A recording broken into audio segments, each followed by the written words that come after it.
और चलिए अब आगे बढ़ते हैं और बात करते हैं हमारी खास पेशकश की। सर्जिकल स्ट्राइक पाक की जिन जैश आतंकियों की सेना ने नगरोटा में गिरफ्तारी के लिए उन्हें मार गिराया था, वो एक और 26/11 जैसे बड़े हमले की ही फिराक में थे। खबरों की माने तो 26/11 की बरसी के मौके पर आतंकी घाटी में बहुत बड़े आतंकी हमले को अंजाम देने की कोशिश में थे।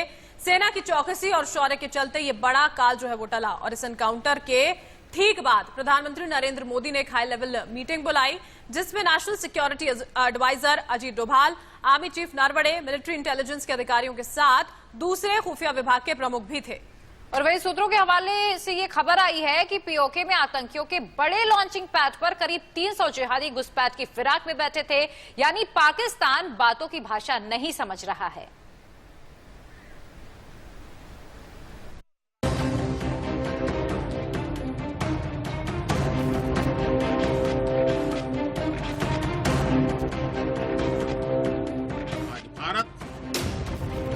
आतंकियों, आतंक के आकाओं को घर में घुस करके मार। एक और 26/11 की फिराक में थे आतंकी।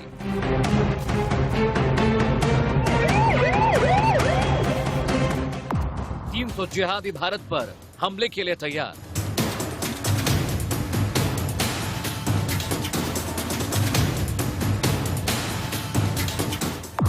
पीओके में भारत के खिलाफ सबसे बड़ी साजिश।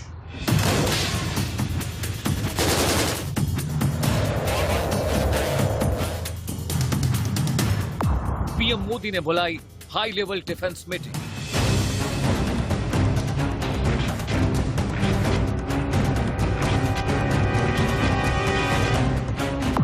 पाक के खिलाफ एनएसए डोभाल की नई स्ट्रैटेजी।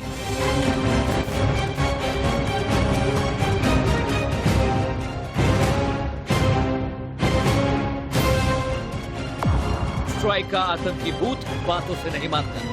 ये देश अपने हितों से किसी भी कीमत पर रत्ती भर भी समझौता करने वाला नहीं। जिहादियों को सबक सिखाने का सिर्फ एक रास्ता। ये नया हिंदुस्तान है। ये हिंदुस्तान घर में घुसेगा भी और मारेगा भी।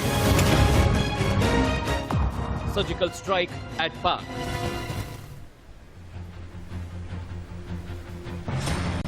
सूत्रों की माने तो जैश के चारों आतंकी पंचायती चुनावों के दौरान एक बड़ा धमाका करना चाहते थे और इस आतंकी हमले के बाद प्रधानमंत्री नरेंद्र मोदी ने एक हाई लेवल मीटिंग बुलाई। और इस बैठक में विदेश मंत्री एस जयशंकर, एनएसए अजीत डोभाल, खुफिया एजेंसियों के मुखिया के अलावा आर्मी चीफ नरवणे भी शामिल हुए। और ऐसी खबरें हैं कि पाकिस्तान के खिलाफ भारत अब कुछ बड़ा प्लान कर सकता है।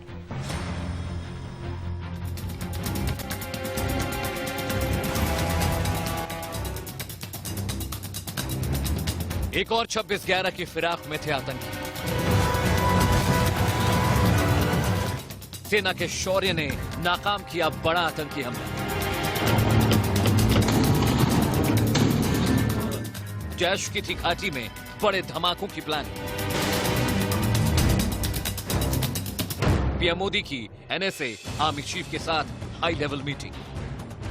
पाकिस्तान से आए जैश के चारों आतंकी 26/11 जैसे बड़े हमले को अंजाम देने की फिराक में थे, लेकिन भारतीय सेना की चौकसी और शौर्य के चलते उनका मंसूबा कामयाब नहीं हो पाया।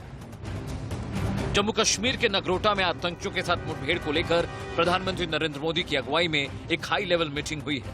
इस मीटिंग में गृह मंत्री अमित शाह, एनएसए अजीत डोभाल, विदेश मंत्री S Jaishankar, army chief Naravane के साथ साथ सभी खुफिया एजेंसियों के अफसर मौजूद थे। बताया जा रहा है कि आतंकी 26/11 की बरसी पर किसी बड़ी साजिश को अंजाम देने की फिराक में थे।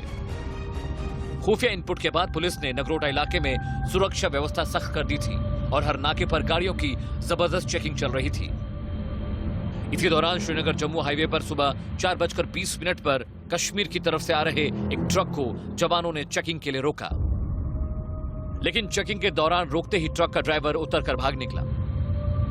एनकाउंटर तकरीबन 3 घंटे तक चला, जिसपे हम पर काफी भारी मात्रा में एम्युनिशन फायर किए गए, ग्रेनेड्स फेंके गए। सुरक्षा बलों ने जब ट्रक की चेकिंग की तो उसमें छिपे आतंकियों ने फायरिंग शुरू कर दी। फायरिंग के बाद आतंकी जंगल की तरफ भागे। सुरक्षा बल के जवानों ने आतंकियों का पीछा किया। जाबाज जवानों की करीब 3 घंटे की कार्रवाई में 4 आतंकी मार गिराए गए। उधर सेना प्रमुख जनरल MM नरवणे ने कहा, सुरक्षा बलों की ओर से यह बेहद सफल ऑपरेशन रहा। इस जमीनी स्तर पर सभी सुरक्षा बलों के बीच उच्च स्तर के तालमेल को दर्शाता है। उन्होंने कहा, दुश्मनों और आतंकवादियों के लिए स्पष्ट संदेश है कि जो भी हमारी ओर घुसपैठ करने की कोशिश करेगा उसे इसी तरह से निपटा दिया जाएगा और वो पीछे लौट नहीं सकेगा।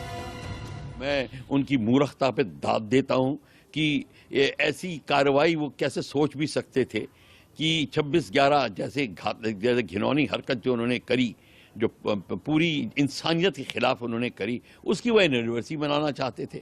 और मैं सराहना करता हूं अपनी हिंदुस्तान की सिक्योरिटी सिस्टम और सिक्योरिटी फोर्सेस की कि किस तरीके से उन्होंने इस बात का पता लगाया और किस तरीके से उन्होंने उस ट्रक को उड़ाया और किस तरीके से उनके पूरे के पूरे का जो उनकी प्लानिंग थी, उनकी स्कीम को नेस्ता नबूद किया। तो ये अपने आप में बहुत ही सराहनीय चीज है।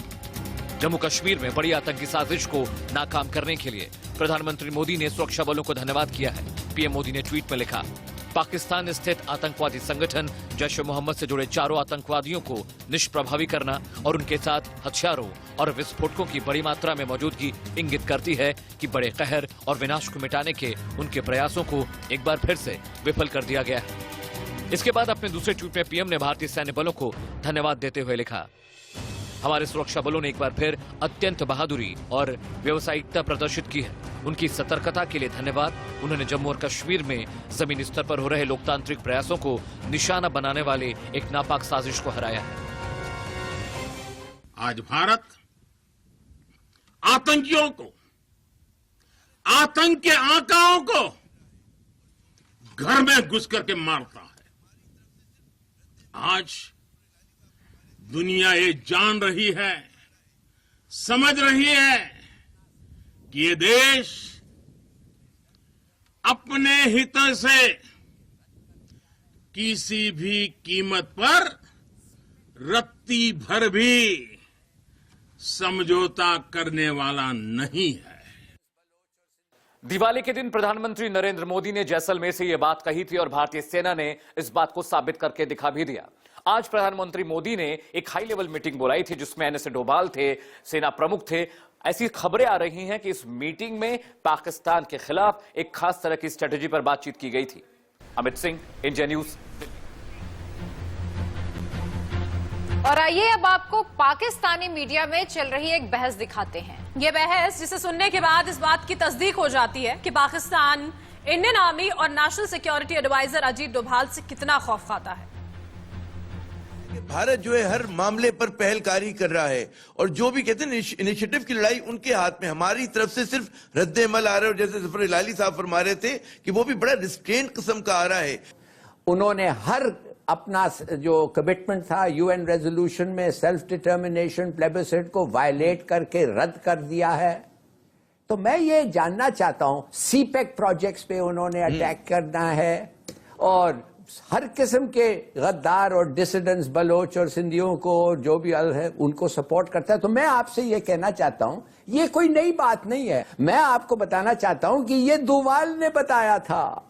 ये डोभाल ने एक पब्लिक लेक्चर पे Hindustan before coming to power उसने ये कहा कि क्या करेंगे वो बूढ़ी और वो क्या करेंगे पाकिस्तान के साथ। और यही कहा उसने कहा हम पाकिस्तानी को इस्तेमाल करेंगे, हम प्रॉक्सी फोर्सेस इस्तेमाल करेंगे, हम उनके अंदर घुस के उनको मारेंगे। इसलिए सऊदी तो उसके साथ हैं, सऊदी और UAE तो उनके साथ हिंदुस्तान के साथ हैं। तो उस वक्त क्या अनाउंस करेगा वो कि हम निकल रहे हैं OIC से? ये है लिटमस टेस्ट। फायर फाइटिंग करते हैं, हमारी वो जो एक कॉम्प्रिहेंसिव पिक्चर हमारे सामने वो नहीं है। आपने अपने इंट्रो में कहा जब 14 तारीख को DGISPR और फॉरेन मिनिस्टर ने जब ये सबूत दिए तो उस सारी प्रेस कॉन्फ्रेंस की जो शेल्फ लाइफ थी वो शाम तक थी। अगले दिन तो सारा पाकिस्तान गिलगित में मसरूफ हो गया। और आज भी मैं शाम को देख रहा था 8 बजे के जो टॉप शोज थे उसमें 1-2 टीवी चैनल इसको डिस्कस कर रहे थे। सो एक तो हमें घर में ये फैसला करना है कि हमने क्या डिस्कस करना है, हमारे चैलेंजेस क्या है और हम बात क्या कर रहे हैं। पहली बात